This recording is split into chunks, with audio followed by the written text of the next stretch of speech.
estos presupuestos. O sea, ¿quién se opone, por ejemplo, que a los trabajadores les suban el salario mínimo interprofesional a los 900 euros? Aquellos que se opongan al presupuesto, evidentemente, un presupuesto que, insisto, viene avalado por Europa, ¿quién se opone? O sea, la derecha impide que los trabajadores tengan un salario mínimo de 900 euros, aparte de otros contenidos sociales que se han visto en el acuerdo y que son inéditos y que nos decían además que eran imposibles. Por tanto, por ejemplo, ¿cuáles? Pues la protección de los alquileres, la dependencia, todo lo que estamos hablando, la vivienda, o sea, incluso los perfiles fiscales. Claro que no les gusta a las grandes multinacionales españolas, ¿cómo les va a gustar? Estaría bueno. Y si en vez de verlo Moscovici lo viera el IBEX, vamos, es que encima los corrían a gorrazo los dos. O sea, que es normal. Entonces, si aprueba el presupuesto, ganan. Y si no se aprueba, ya tienen la campaña hecha. Porque dice, señores, con estos presupuestos respaldados por Europa, la derecha, y los que salían con la derecha nos han dicho que no. Voy a poner un ejemplo en clave andaluza. Ayer se reunió la ministra de Hacienda y su correspondiente en Andalucía, el señor Arellano, Montero y Arellano. Aprobaron, aparte de otras consideraciones que estaban en litigio, 1.000 millones más para Andalucía y referenciar los presupuestos de inversión en Andalucía con los presupuestos generales del Estado según el Estatuto de Autonomía. Quiere decir que aquellos, ahora que estamos en clave andaluza, que se opongan a esta propuesta que hace Iglesias, Sánchez y Iglesias, están afectando indirectamente también a los intereses de Andalucía en materia de infraestructura, que estamos muy necesitados, y en materia de la financiación que necesitamos, porque todo el mundo reconoce, incluso la derecha, que Andalucía está muy falta de financiación. Pero el presidente del gobierno, porque decía Aroca, si salen, gana este acuerdo. Si no sale, es un mensaje de campaña electoral. Pero ¿usted cree que Pedro Sánchez está pensando ahora mismo en elecciones? No sé lo que piensa Pedro Sánchez. ¿Estuvo usted ayer con él? Él me transmitió que quiere llegar a 2020. Nosotros estamos pensando en los españoles. Si estos presupuestos no salen, esto es una mala noticia para los ciudadanos que nos están escuchando. Que no se pueda subir el salario mínimo, que no se puedan garantizar las escuelas infantiles de 0 a 3 años, que no aumenten las ayudas a la dependencia, que no se controle el precio del alquiler. Esto le interesa a España. Yo creo que vamos a lograr un acuerdo con Esquerra Republicana, con el PDeCAT, con el PNV y con Compromís. Y tenemos que trabajar para ello. Pero si Esquerra Republicana dice sí, pero que la Fiscalía General del Estado rebaje la calificación de los delitos de los procesados por el Procés. Nuestra posición con respecto a Cataluña es de sobra conocida. Nosotros pensamos que los presos tendrían que estar en la calle y que hay que apostar por la senda del diálogo y no la excepcionalidad. Sí, pero si Esquerra dice, pero para sacar adelante estos presupuestos con nuestro voto a favor, algo tiene que moverse en la Fiscalía General del Estado. Quiero pensar que Esquerra Republicana no va a condicionar la subida del salario mínimo a aspectos en los que nosotros vamos a estar de acuerdo y en los que les vamos a apoyar. Creo que van a ser responsables, entre otras cosas, porque el gobierno de la Generalitat necesita sacar adelante sus presupuestos y porque todos tenemos que estar pensando, en primer lugar, en el bienestar de los ciudadanos. Y el conflicto catalán hay que encauzarlo y hay que gestionarlo por la vía del diálogo. Y creo que a Esquerra Republicana le conviene que nosotros estemos en esa mesa de diálogo. Por cierto, hemos hecho ya un cálculo, José Enrique Monrosi, que estás analizando el documento desde primera hora de la mañana. ¿Cómo sería la recaudación de impuestos? Claro, ¿cuánto sacan de la tasa Google de transacciones financieras para que dé la suma? Sí, estamos revisando ese equilibrio entre gastos e ingresos que comentábamos esta mañana, de dónde saldría el dinero. Estábamos hablando aproximadamente de entre 5 y 6 mil millones de euros añadidos de gastos. Los ingresos, ¿de dónde salen? Hablábamos de en torno a unos 7.000 millones de euros añadidos de ingresos en este acuerdo presupuestario. Pues te cuento, del impuesto de sociedades, que se crea el tipo mínimo del 15%, estamos hablando de una recaudación de 4.000 millones de euros. La tasa Tobin o la tasa financiera, 1.000 millones de euros. El impuesto al diésel, 600 millones de euros. Las medidas que comentábamos antes de la subida del IRPF a las rentas de 130 y 300.000 euros, unos 400 millones de euros. Y la tasa Google, 1.000 millones de euros. Solo con estas medidas que acabamos de decir de recaudación, estaríamos hablando de 7.000 millones de euros extra de recaudación. En la subida del impuesto de patrimonio del 1% a las fortunas de más de 10 millones de euros, nosotros hemos calculado 1.000 millones más. 1.000 millones. El diésel, por tanto, se va a subir. Le pregunto, para transportistas, trabajadores... Hay que hacerlo de manera que esto no afecte al eslabón más débil. Y en esto hemos sido muy claros con el gobierno. Jorge Bustos, Diario El Mundo. Buenos días, Pablo. Yo quería preguntarle por las consecuencias políticas de la fotografía de hoy, porque de la viabilidad económica supongo que hablará Bruselas y será quien tenga la última palabra. Hay un cierto consenso entre los analistas respecto de que aprobar unos presupuestos supone la institucionalización definitiva de Podemos. Es decir, el juego institucional, Podemos entra de lleno en el juego institucional marcando los presupuestos del Partido Socialista, un partido con el que usted ha sido muy duro en el pasado. Pero las consecuencias políticas respecto a esa fotografía pueden ser perjudiciales, paradójicamente, para Podemos. Las encuestas hablan de una bajada en la intención de voto y al final el voto útil de la gente de izquierda puede ser, o el razonamiento que se hagan a la hora de elegir entre el PSOE, que encabeza el Pedro Sánchez y que desalojó al PP del poder, capitalice todo el voto útil de la izquierda y que Podemos se quede en un papel, digamos, de soporte, de apoyo, de condicionamiento ideológico, pero que al final pague las consecuencias en las urnas de ese apoyo quizá demasiado cercano, demasiado estrecho a Pedro Sánchez. ¿No le preocupa eso? Creo que ocurrirá lo contrario, porque los españoles y la gente que nos está viendo sabe que si hay una subida del salario mínimo a 900 euros es porque nosotros estamos ahí. Si los alquileres van a bajar y los ayuntamientos van a poder controlar el precio de los alquileres es porque nosotros estamos ahí. Eso la gente lo sabe. La gente sabe que si se baja la cuota mínima de los autónomos es porque nosotros estamos ahí. Y saben que han aumentado las partidas en dependencia y en vivienda porque nosotros estamos ahí. Saben que va a haber una ley de permisos iguales e intransferibles, de permisos de paternidad y maternidad, porque nosotros estamos ahí. Y para mí es un orgullo ser útiles, que nuestra existencia haga que la gente en España viva mejor. Y después los ciudadanos ya darán su voto a quien consideren. Con las encuestas hay que ser muy prudentes, muy prudentes. Yo recuerdo cuando en 2015 las encuestas decían que estábamos en el 13 y estuvimos en el 21. En 2016 decían que estábamos en el 24 y estuvimos en el 21. Creo que los ciudadanos sabrán votar y creo que la gente sabe que buena parte de los éxitos históricos de estos presupuestos tienen que ver con que estamos nosotros. Le pongo un ejemplo muy concreto. Usted ha sido duro con la ministra Delgado, que sigue en su cargo. Usted ha pedido su dimisión varias veces y, sin embargo, no ha condicionado esa exigencia a aprobar unos presupuestos.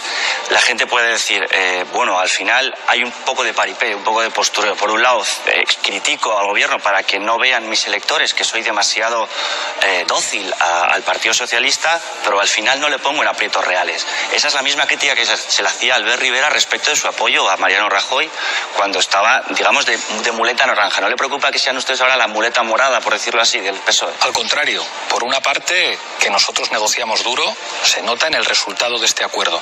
Nadie en este país se imagina al Partido Socialista haciendo unos presupuestos como estos si no hubiera sido porque los negocia con nosotros. Y ya han visto que negociando somos duros porque nos estamos jugando la vida de la gente en nuestro país. Y ojo, en este país han dimitido 2 ministros y nosotros no dimos ni un gramo de oxígeno al gobierno cuando se puso en duda la honorabilidad de los ministros. Ahora bien, yo no voy a condicionar la subida del salario mínimo a que un ministro dimita, y eso lo quiero dejar muy claro, aunque mostremos desde el principio cuál es nuestra posición, y la prueba de que somos duros son estos presupuestos. Cuando gobernaba el señor Mariano Rajoy, la supuesta presión de Ciudadanos no se notaba en nada. Rivera votaba todo lo que decía Rajoy.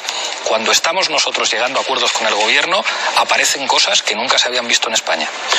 Le voy a preguntar luego por la ministra Dolores Delgado, por su comparecencia, si le convenció o no algo de su intervención ayer y de su comparecencia. Pero antes, más reacciones del Partido Popular. La portavoz en el Congreso, Dolors Montserrat, María Yapar. Atención, porque la portavoz muy crítica con este acuerdo de presupuestos. PSOE, Podemos. Sí, dice claramente que con estos presupuestos lo que se avecina, Antonio, es una nueva crisis económica. Vaticina más paro, más impuestos y más inflación. Un futuro negro. Este acuerdo es la semilla de la próxima crisis económica en España, porque volvemos a las políticas que nos llevaron a la mayor crisis en España y que llevaron a la mayor destrucción de empleo. Un peaje a Podemos y que me llego a imaginar qué peaje pagaremos a los independentistas para acordar los presupuestos. Los peajes a Podemos y los peajes futuros a los independentistas. Yo creo que España no se merece esta derecha. Nosotros acordamos subir el salario mínimo y algunos gritan Venezuela. Esta señora no se ha referido a una sola de las medidas que hemos acordado con el gobierno, porque no tiene... que esto va a traer más paro. Que concrete qué medida va a traer más paro, que lo diga. Hemos hecho un acuerdo de 50 páginas. Ha sido incapaz de criticar una sola medida. Habla de Venezuela, habla de Zapatero, habla del caos, habla de los independentistas, pero es incapaz de referirse a una sola medida. El partido que dice que se quiere presentar con Vox a las elecciones solamente sabe hablar de tamaños de banderas. Con Vox no, lo que han dicho es que hay muchas cosas en las que coinciden.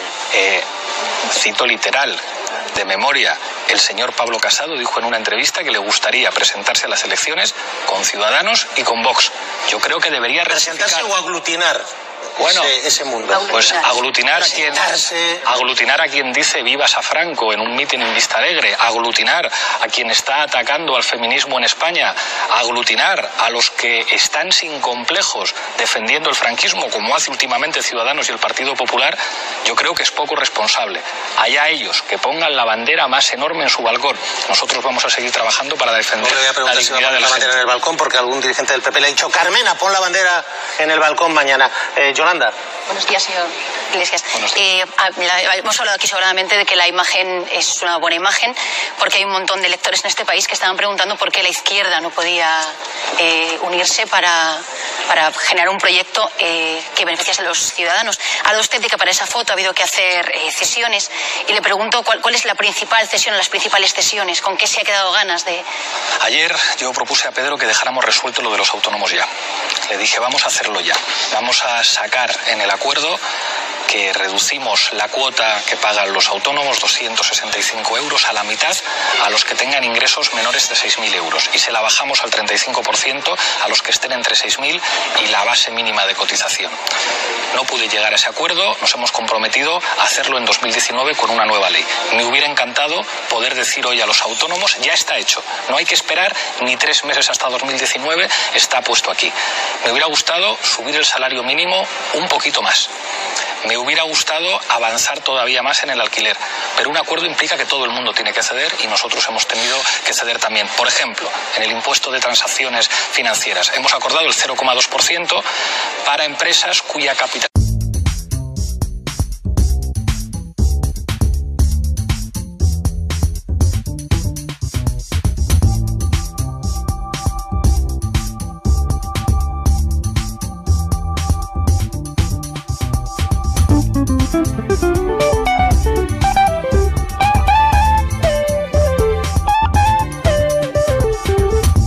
Todo el mundo tiene que ceder y nosotros hemos tenido que ceder también. Por ejemplo, en el impuesto de transacciones financieras hemos acordado el 0,2% para empresas cuya capitalización bursátil sea de 1 millón de euros. Es mucho. Yo propuse a Pedro, bajémoslo un poco, no ha sido posible. Pero es un avance, por eso digo que este acuerdo es el punto de inicio. Cuando estemos gobernando en 2020 podremos hacer más cosas. ¿Y usted estará formando parte de ese gobierno? Bueno, Podemos tendrá que formar parte de un gobierno de coalición si ganamos las elecciones o si llegamos a un acuerdo de coalición con otra fuerza política. Espero que haya un bloque progresista mayoritario en las próximas elecciones. Espero que mi fuerza política sea la mayoritaria dentro de ese bloque. ¿Y no les importaría gobernar conjuntamente, formar parte de ese gobierno, no solo como ahora apoyarles en el Parlamento? Eso es lo que están votando los españoles. Cuando los españoles dan 5 millones de votos a una formación política y otros 5 millones a otra, están diciendo que los gobiernos en solitario tienen que pasar a la historia, y creo que Pedro Sánchez es perfectamente consciente de que a partir de 2020 esa es la realidad, como ya lo es en buena parte de las comunidades autónomas de España. Ana Cuesta, un repaso rápido. Las claves fundamentales de este acuerdo de presupuestos. Hoy es la imagen del día, posiblemente la imagen de la semana, la imagen política. Atención, Sánchez e Iglesias firmando en la Moncloa. Las claves, Cuesta. Sí, lo han definido como un acuerdo con la agenda social como prioridad, así que vamos a ver en qué nos afectaría. En primer lugar, el salario mínimo interprofesional era uno de los puntos que más atascó la negociación. Podemos aspiraba a llegar a los 1.000 euros de los 850 que proponía el gobierno. Finalmente llegan a un punto intermedio. Se fija en 900 euros de los 735 actuales. Y ojo, porque también se vuelve a fijar en 50 52 años la edad para el acceso al subsidio para parados de larga duración. Recordemos que el PP al llegar al gobierno lo subió a los 55. La dependencia, otra de las principales preocupaciones eran esas ayudas. 300.000 personas calculan que tienen la ayuda reconocida y no la han cobrado, y para remediarlo se incrementan los fondos.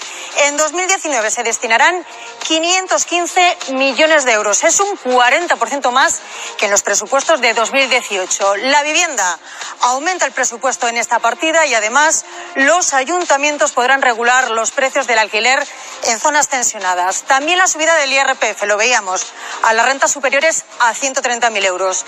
Aquí también han llegado a un punto intermedio, porque el Gobierno prefería que se aumentara a las rentas que superaran los 140.000 y Podemos a los que pasarán de 120.000. Además, las fortunas que superen los 10 millones de euros tendrán que pagar un 1% de impuesto de patrimonio. El pacto también incluye uno de los principales caballos de batalla de Podemos, igualar los permisos de maternidad y paternidad y que las 16 semanas sean intransferibles por ley. Son algunas de las líneas maestras de esos presupuestos que Pedro Sánchez podrá llevar a Bruselas. Antonio. Mismo de Ciudadanos, Toni Roldán, Juan Carlos Girauto. Toni Roldán es responsable económico. Vamos a escucharle porque hace tan solo unos segundos ha dicho: aquí en esta foto de la Moncloa solo falta alguien. Papel. Quim Torra. Dices que quieres muchas cosas, pero te faltan 3 o 4 partidos para sumar una mayoría. Es prácticamente como venir con una carta de Reyes Magos. Insisto, prefiero no entrar a valorar las medidas concretas. Lo que hemos conseguido en el pasado es bien conocido. Hubo una extensión factual de los permisos de paternidad de 2 semanas el primer año y una en el segundo presupuesto que conseguimos. De momento ellos no sé cuántas cosas prometen, tampoco explican muy bien cómo las van a financiar. Hay una serie de impuestos que dicen. A mí me recuerda más este presupuesto al presupuesto alternativo que presentó Podemos que a un presupuesto viable, sensato, donde cuadren las cuentas y donde se hagan algunas reformas de progreso. Yo creo que firmar un papelín con un cuarto oscuro con Pablo Iglesias es muy fácil. Lo difícil es cuadrar una mayoría y negociar para realmente conseguir un acuerdo viable que además cuadre con los objetivos de déficit y con los compromisos que tenemos con Bruselas. Iglesias, la crítica de Ciudadanos, Toni Roldán: papelín inviable de cuarto oscuro, sí, no suma. Me quedo con su frase: prefiero no hablar de las medidas concretas. Ni el Partido Popular ni Ciudadanos se atreven a hablar, a analizar, a criticar una sola de las medidas concretas que 50 páginas de documento están desglosando. Y los números los habéis hecho vosotros. Se ingresan 7.000 millones de euros más y se gastan 5.000 millones de euros más. Creo que Ciudadanos está muy incómodo porque cuando ellos sostuvieron al Partido Popular fueron incapaces de obtener una sola medida que beneficiara a los ciudadanos españoles. Y de lo que nosotros acabamos de conseguir dicen: prefiero no hablar de las medidas concretas